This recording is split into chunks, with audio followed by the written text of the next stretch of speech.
So back in 1975, when I first met my guru, my teacher, Swami Muktanand, I was living in the ashram.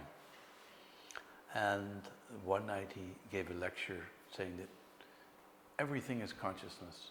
See God in everything, that the nature of reality is consciousness and our individual experience arises from this consciousness. And I took my notes and contemplated those teachings. I was very impressed with it. The very next night, he said that the world is an illusion. It's not real. It's an expression of Maya. And at the end of the lecture, I was confused. I was thinking, well, which is it? Is it all consciousness, or is it all Maya? Is it all an illusion? And over time, as I continued to do my sadhana, I realized that it wasn't either or, it was both and, that they were really describing reality from different perspectives, and these perspectives could be used in sadhana, and could be very valuable in our particular growth. But they were really describing the same truth from different perspectives. So from the perspective of supreme consciousness, from the level of the absolute reality, everything is consciousness. Everything is made up of energy, and this energy, this universal consciousness, is aware of itself. So everything is consciousness. At the level of the physical world, that what we perceive to be may not be the ultimate truth. Why? Because it's changing.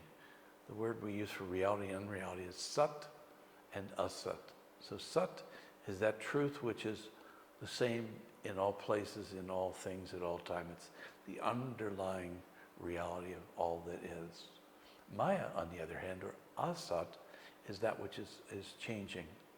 So it's up to us to learn to discriminate in our sadhana which one of these tools. Now, during this course, we're offering you lots of tools, different perspectives, different practices that you can use in order to understand the inner reality, understand your own self in the quickest, easiest way possible. So in terms of meditation, I use the awareness that I'm not the body, I'm not my mind, I'm not my thoughts, I'm not the emotions, I'm none of these things. I am the inner witness. I am the unchanging awareness of I. And once I recognize that awareness, then I begin to see that awareness, that consciousness, reflected in everyone and everything.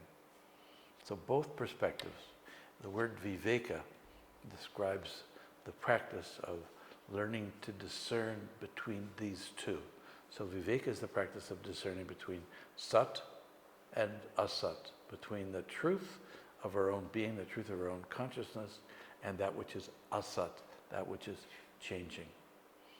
So in the tradition of Vedanta, we're taught Brahma Satyam, Jagan Mithya, Jivo Brahmeva Naparaha. That the ultimate reality, the nature of Brahman is truth. Brahman is truth. The world, Jagat Mithya, is unreal. It's not the unchanging reality. And that the individual soul, Jivo Brahmeva Naparaha, the individual soul is none other than supreme consciousness. So we learn to discriminate, to use the power of the buddhi, the intellect, to discern what's true and what's untrue. What's the ultimate reality and what's the unchanging reality. So in the tradition of Vedanta, I'd like to just say a few words about that. Viveka and Vairagya are two key words in the practice of Vedanta. Viveka is the discrimination between the real and the unreal, the changing and the unchanging reality. And Vairagya is detachment, non-attachment, the practice of contentment. So not being attached to the fruits of our action, not identifying with our possessions and our bank account. Another key thought in the tradition of Vedanta is mumukshutva. Mumukshutva is the intense desire or the longing to know our inner consciousness, to know our inner self. There was a disciple with a guru who asked the question, what's the nature of mumukshutva? What is it really? The guru took the disciple and took him to a barrel that was filled with water and took his head, pushed it in the water and held it under for a long period of time and waited until the bubbles were starting to come up, and then he pulled the disciple up. The guru said to him, when you were in that water, what were you thinking about? What was on your mind? He said, I had only one thought, air. I want to come up. I want to have air. The disciple said, mumuksha is when you want the knowledge of the self, when you want to know who you are that passionately, that one-pointedly. So at this point in the course, I'm going to ask you to sort of up the ante. If you really want to have a breakthrough in your spiritual practice, I'm going to invite you to increase the intensity of your practice. Maybe meditate a little longer. Have a firm resolve when you sit to meditate. You know, the Buddha had this experience underneath the Bodhi tree where he sat and he had the resolve to sit till I will know the self. And I'm not saying you need to have that level of intensity, but it's the passion, it's the energy of the strong desire to know who we are that actually gives us the breakthrough. So we're giving you two options, two different ways of approaching your sadhana. The neti, I'm not the body, I'm not the mind. This is illusory, and the truth is the unchanging reality. The other perspective is to see everything as consciousness. So I'm going to encourage you now, as I say, to up the ante, to increase your intensity, to really check into your intentions.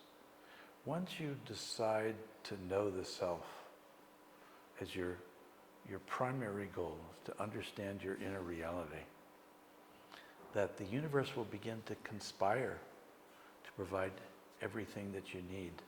The obstacles will be removed. Not a single stone will trip you up on the path. That everything you need will be provided without your effort, without struggling, without striving. You will find that the universe will conspire to mysteriously provide you with everything that you need in order to know the self. So today I'm going to ask you to really look inside. See if you can tap into that place of passion, of knowledge, and intensify your desire to know the inner self. The truth is that the self is already within. We don't have to attain anything. We simply have to recognize it.